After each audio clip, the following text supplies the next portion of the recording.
Ahora tenemos varios invitados en la mañana de hoy y desde la jornada en realidad desde el martes que se encuentran aquí Adultos por los Derechos de la Infancia, sus referentes están aquí en Santiago del Estero y se está desarrollando charlas sobre todo para visibilizar una realidad que es muy dura y que a través de estadísticas dan cuenta de lo dura que es, ¿no? Y sobre todo con el tiempo se recrudece lamentablemente, pero ya es un paso importante lo que se está haciendo, es visibilizar el tema del abuso sexual infantil, ¿no? Y creo que estas personas que hoy nos están visitando tienen esta noble tarea, una tarea que ha empezado desde la experiencia propia, lógicamente, para poder junto a ellos también sumarse a víctimas de abusos sexuales que han sufrido en su vida. Y en este caso hoy nos visita Sebastián Cuatromo y también Silvia Piceda, ¿sí? Que son integrantes de Adultos por los Derechos de la Infancia. ¿Cómo están? ¿Cómo están, chicos? ¿Bien? Muy bien. Bienvenidos. Muy bien. Bienvenidos. Muchas gracias. Justo vinieron los días de más calor en Santiago, ¿no? Les aviso justo. Sí, bueno, lindo. este es el Santiago, ¿no? Entre paréntesis, sí. Bueno, están realizando una tarea importante aquí en Santiago, ¿no? Y con resultados satisfactorios, podríamos decir, dentro de todo, ¿no? Dentro de lo que es el tema en sí, podríamos decir, porque hay gente que se ha sumado, gente que, bueno, está haciendo esto, visibilizar una realidad, lo decíamos, ¿no? Muy dura, ¿no? Sí, en verdad es magnífico lo que hacemos siempre, que salimos a visibilizar. Y esto es lo que nosotros invitamos a hacer en general a todos los adultos. Lo que nos pasó habitualmente en nuestras casas, en nuestros grupos de pertenencia cuando éramos chicos, es que la mayoría de las veces o no fuimos escuchados, o no fuimos creídos, o ni pudimos pedir ayuda. Cuando pasan los años y nos abrimos a lo social, encontramos empatía, solidaridad, ese abrazo que nos hacía falta cuando éramos chicos y no teníamos. Y además la otra cosa que vemos que es fundamental, y es que nosotros saliendo a hablar, estamos ayudando a los chicos que hoy están pasando por lo mismo, porque consideramos que tenemos la obligación como adultos de parar con este desastre.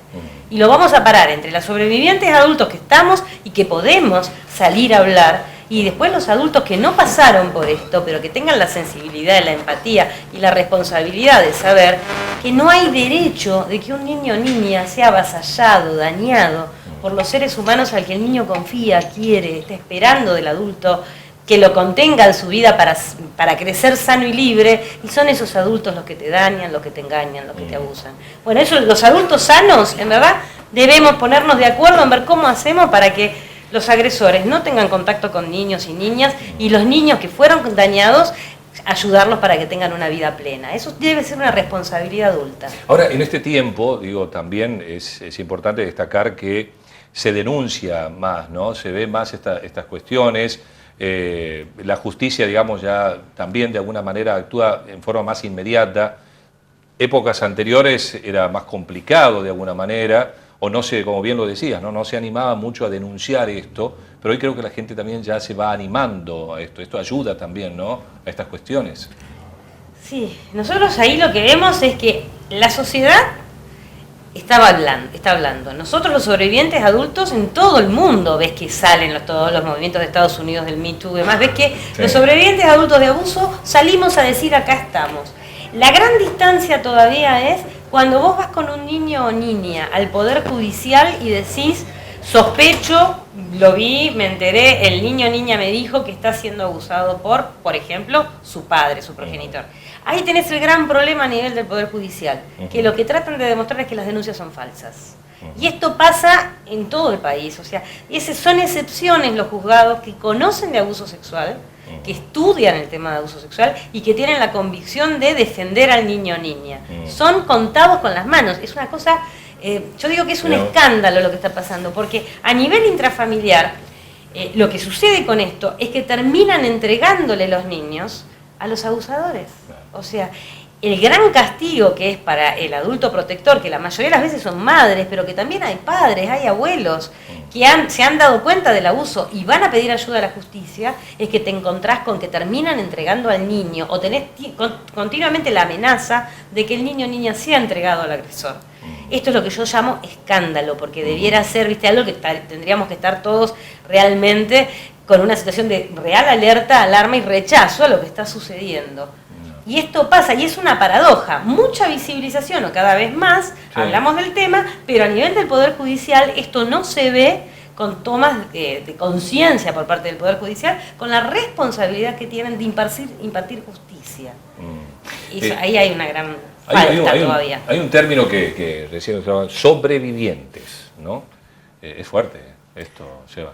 Sí, nosotros lo usamos porque, como por ejemplo da cuenta esta campaña pública de la Comunidad Europea, de 1 de cada 5 niñas, niños y adolescentes víctimas de abuso, 1 de cada 5, el 20% de la población, la mayoría en el ámbito intrafamiliar, en todos los sectores sociales, culturales y económicos. Digo, nosotros en nuestro camino público y colectivo de muchos años sabemos, como también lo demuestran las estadísticas, que hay quienes no han podido sobrevivir a los abusos. No es nada menor la relación entre el suicidio y el hecho de haber sido víctima de abusos en la infancia o en la adolescencia. Por eso nosotros nos asumimos como sobrevivientes y por supuesto también le damos a eso ese término de implicancia social, pública, colectiva, de este compromiso nuestro de brindar nuestro testimonio, nuestro relato, nuestra voz. En mi caso, por ejemplo, nuestra Asociación Civil Adultos por los Derechos de la Infancia, que ya tiene 7 años, tuvo su origen cuando en el año 2012 nos encontramos con Silvia, cada uno venía con su propio camino de lucha y también habiendo hecho públicas nuestras historias, en el caso de Silvia como mamá, luchando de manera desesperada, tratando de defender a su hija frente a un progenitor abusador y frente a la gran injusticia que, como bien refería recién, predomina en líneas generales en el Poder Judicial frente a este delito. Y en mi caso, 7 años atrás, yo pude lograr nada menos que el juicio y la condena penal de quien había sido el abusador de mi infancia, más de 20 años después de ocurrido el delito. Yo había sufrido abusos a mis 13 años en el Colegio Marianista de la Ciudad de Buenos Aires, donde asistía como alumno de escuela primaria. Allí mi abusador fue un religioso católico y docente de ese colegio, llamado Fernando Picciocchi, y cuando más de 20 años después logré llevarlo a juicio y a condena, hice pública mi historia por primera vez, y la verdad que desde la primera vez que compartí mi historia a nivel social, empezó este otro camino que no ha parado en 7 años, porque desde el primer día que lo compartí socialmente empecé a recibir una avalancha de mensajes y de comunicaciones de personas de todas partes que se comunicaban para compartir sus propias historias. Ahora, qué bueno, digo, porque bueno, habrá sido como sacarse una mochila de encima y llevar consigo también, bueno, y encontrar gente también que ha vivido lo mismo, ¿no? Habrá sido en ese primer momento, creo, un alivio, ¿no? tan grande el haber compartido eso, ¿no? Hacerlo público de alguna manera. Por supuesto, y para nosotros es algo, por un lado, un deber que tenemos como adultos, como sobrevivientes y adultos protectores, el de estar permanentemente testimoniando y visibilizando públicamente para defender a la infancia de hoy y cambiar la suerte de la infancia del presente y del futuro.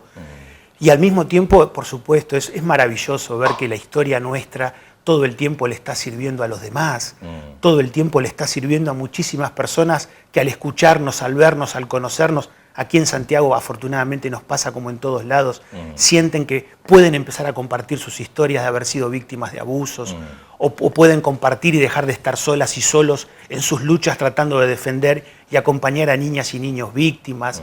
En nuestro espacio permanente de reunión en la ciudad de Buenos Aires desde hace años, vienen personas de las más diversas edades, generaciones, y es increíble ver cómo poder compartirlo con otros, con otras, sentirse escuchado, escuchada con respeto, con empatía, permite que se empiecen a desarmar sentimientos de vergüenza, de culpa. Es decir, hay cosas que pasan, injusticias muy grandes con el delito de abuso sexual contra la infancia, como a nuestro criterio no pasan con las víctimas de ningún otro delito, y por ejemplo tienen que ver con que el sentimiento de vergüenza y de culpa con el que se carga la niña, niño o adolescente víctima, no es comparable al de la víctima de ningún otro delito. Seguro. Y para poder empezar a desarmar y a desandar todo eso, entre otras cosas, es fundamental poder hablar, poder compartirlo y al mismo tiempo ser escuchada y escuchado con respeto, con empatía, con solidaridad. Ver también, por supuesto, ojalá todas y todos pudiéramos obtener reparación y justicia en términos legales, pero también en los planos sociales y culturales que son fundamentales, empezando por supuesto por los ámbitos familiares, cuando una víctima comparte haber sido víctima de abusos, es fundamental que su grupo social, de pertenencia, familiar, reaccione solidariamente con la víctima y también sin recurrir a ningún tipo de violencia, pero al mismo tiempo le marque al agresor o a la agresora que lo que pasó fue inaceptable, fue algo muy grave, fue un delito. Esto que parece algo muy elemental, en la práctica colectiva de tantos años vemos que, por ejemplo, en los ámbitos familiares, en todos los sectores sociales, todavía estamos muy lejos de que esa sea la actitud habitual. La de la solidaridad para con la víctima y la de marcarle al agresor o a la agresora que lo que ha hecho es algo absolutamente grave e inaceptable, buscar aislarlo del contacto con niñas y niños. Esto que debiera ser un sentido común colectivo, todavía estamos muy lejos de que sea una realidad. Y muchísimas veces son las víctimas, y reitero, desde los ámbitos familiares a sus círculos sociales de pertenencia, las que terminan aisladas o aislados, señaladas como supuestas locas o locos, y los agresores siguen lo más campantes, vivitos y coleando, y contando en ese sentido, desgraciadamente todavía, con muchísima complicidad a nivel social y cultural. Ahora, qué triste, porque bueno, es doble sufrimiento, ¿no? De hecho, desde lo físico, desde lo psicológico. ¿Por qué se da más en los sectores, digamos, en el intrafamiliar, por así llamarlo? Sí, nosotros creemos que la base del abuso sexual es el avasallamiento, es el poder que tiene el adulto sobre un niño. En nuestro modelo de relación habitualmente demostramos que el poderoso hace porque puede cosas. O sea, este concepto, ¿no? Tengo un arma y puedo salir a cazar animales porque puedo, claro. Y tengo plata y puedo avasallar porque puedo. Esa sociedad, a nivel intrafamiliar, ¿quién es el que siempre tiene poder? El adulto y la adulta.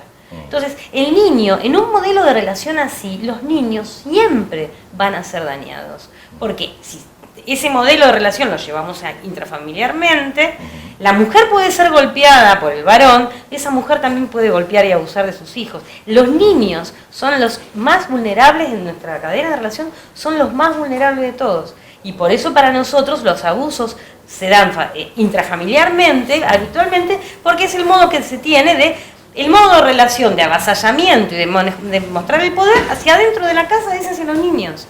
Y es hasta como lógico en un sistema de relación así, que los niños sigan siendo golpeados y abusados por los que debieran cuidarlos, protegerlos, amarlos, marcarles el camino de la vida. Bueno, muchos niños y niñas hemos pasado que en nuestras casas no eran los lugares más seguros, no eran los lugares donde recibíamos contención ni nada de eso. Y eso es lo que nosotros consideramos como la explicación, ¿no? Y por eso ahí es fundamental el rol del Estado como garante de los derechos de la infancia. Estas cuestiones son del máximo interés público. Entonces, entre otras cosas, el Estado como garante de los derechos de la infancia, por ejemplo, está obligado en nuestro país desde el año 2006, por una ley del Congreso Nacional, a aplicar la Ley de Educación Sexual Integral en todas las escuelas del país desde hace 13 años. ¿Qué pasa con esa ley? Si la Ley de Educación Sexual Integral realmente se aplicara en todas las escuelas del país, a nuestro juicio, eso permitiría que niñas, niños y adolescentes, por un lado, sean sujetos de derecho, como lo establece el paradigma de la Convención Internacional de los Derechos del Niño, la Ley Nacional de Protección Integral de Derechos, al interior de las escuelas. Pero fundamentalmente, en sus escuelas, las chicas y los chicos tendrían que sentir que tienen ámbitos y contextos donde poder expresar sus emociones, sus sentimientos, donde poder hablar acerca de lo que les pasa, donde poder tener adultos confiables a los cuales recurrir. Si hay docentes capacitados en torno al abuso sexual, las y los docentes van a saber ver las manifestaciones que las chicas y los chicos hacen cuando son víctimas de abuso, que no necesariamente son con palabras como lo podemos hacer los adultos, es a través de sus juegos, de sus modos de relación, de sus cambios de conducta, a través de sus dibujos. Entonces, si a través del Estado como garante de los derechos de la infancia y de una política pública, en este caso como la Ley de Educación Sexual Integral, en las escuelas generamos esas condiciones de posibilidad, el abuso sexual contra la infancia a nivel familiar va a tener que aflorar como no lo ha hecho nunca hasta ahora. Y no lo ha hecho porque como adultos no sabemos generar las condiciones para que eso suceda. Bien. La última, recién hablamos de secuelas que pueden llegar, digamos, hasta incluso el suicidio. Pero también se han creado ciertos mitos, se han creado ciertos prejuicios también con relación a este tema, ¿no? Pero ¿qué tipo de secuelas puede quedar en una persona este hecho en sí, ¿no? Y que, por ejemplo, no lo haya manifestado o le cueste manifestar, pero en su vida cotidiana. Porque hay mitos, decimos, un abusado puede ser un abusador en el futuro, etc. ¿Eso se está desterrando, se está logrando sacar esos mitos, esos prejuicios? ¿Cuáles son las secuelas que quedan en el adulto o en el adolescente? A nosotros nos parece fundamental primero decir que nosotros sí creemos que alguien que cualquier persona que haga daño, sea abusador, asesino, demás, no ha tenido una infancia feliz. Por eso apostamos tanto a cambiar la suerte de la infancia. Nos parece que si realmente como sociedad adulta protegemos a los niños y niñas, un niño o niña criado con amor, con respeto, con cuidado, no va a salir cuando sea grande a matar gente, a abusar.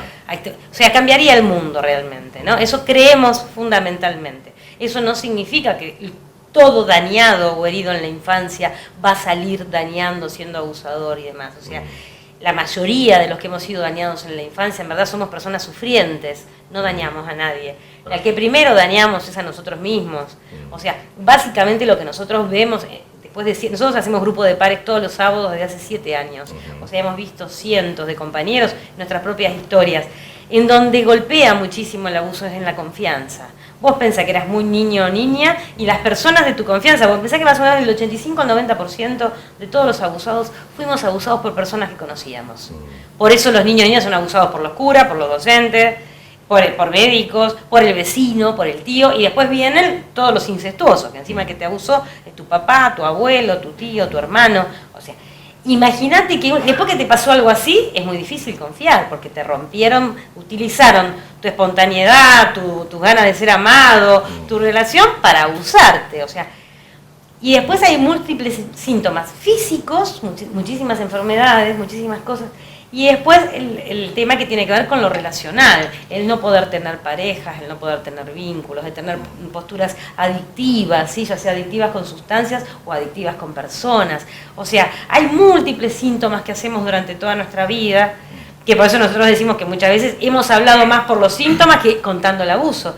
Lo que sucede cuando te juntás en grupo a hablar es que empezás a entenderte, empezás a reconocer esas cosas que te pasaban, que a vos te parecía que eras una rara, porque bueno, a mí me pasa tal cosa, siempre me pasó, empezás a entenderlo. Cuando te asumís como víctima de un delito como este, empezás a reconocer que esos síntomas o esas actitudes que tenían corresponden a la herida. Yo digo, llorás la herida, llorás lo que te pasó y salís al mundo mucho más libre, sabiendo que bueno, esto nos pasa a los que fuimos dañados, sí, sufrimos algo que según los organismos internacionales de salud, haber pasado por un abuso sexual es lo mismo que haber estado en una guerra, en un campo de concentración, haber sobrevivido a un secuestro, a una catástrofe. Eso es el impacto psicológico. Cuando vos te empezás a entender, ahí también sacás la mochila, esto que vos decías, te vas sacando la mochila y te empezás a entender y te ves en otros. Y el otro paso para nosotros es fundamental, es bueno, nuestra presencia pública para que entender, acompañar y estar con los niños que hoy están pasando por esto para terminarlo. Entonces, eso es lo fundamental en el camino, nosotros decimos, de sanación o de resiliencia, como adultos que sufrimos infancias dolorosas. Bien, ¿no? bien. Ahora en minutos hay un encuentro de pares también, esto va a ser en el Zoom del Consejo Deliberante, es así, ¿no? Sí. Así es. La próxima actividad que tienen en esta... Sí, ayer tuvimos una maravillosa en el Zoom de la Cámara de Diputados, una participación colectiva extraordinaria. Realmente otra cosa muy positiva, acá en Santiago se está conformando una agrupación de madres y familias protectoras contra el maltrato infantil. Ayer realmente vimos un colectivo realmente muy plural de personas de distintos lugares de Santiago. También vinieron de Tucumán y Salta, las ganas de participar, de comprometerse contra esta lucha, contra esta injusticia. Él también, por supuesto, compartir sus historias. Fue maravilloso y, por supuesto, ahora a las 10 en el Zoom del Consejo Deliberante, en Libertad y Colón, también convocamos a la comunidad de Santiago, en este caso para compartir un encuentro solidario de pares. Bien, perfecto. Entonces, hecha la invitación para aquellos que quieran participar también de este encuentro, serán bienvenidos. Silvia, Sebastián, muchísimas gracias por visitarnos. Muchísimas gracias. Bueno, ahí estábamos compartiendo entonces con Sebastián Cuatromo y Silvia Piceda, sí, adultos por los derechos de la niñez, y en este caso, bueno, una tarea encomiable la que están desarrollando, víctimas de abuso sexual que se movilizan siendo adultos también para una mejor infancia a futuro, ¿sí?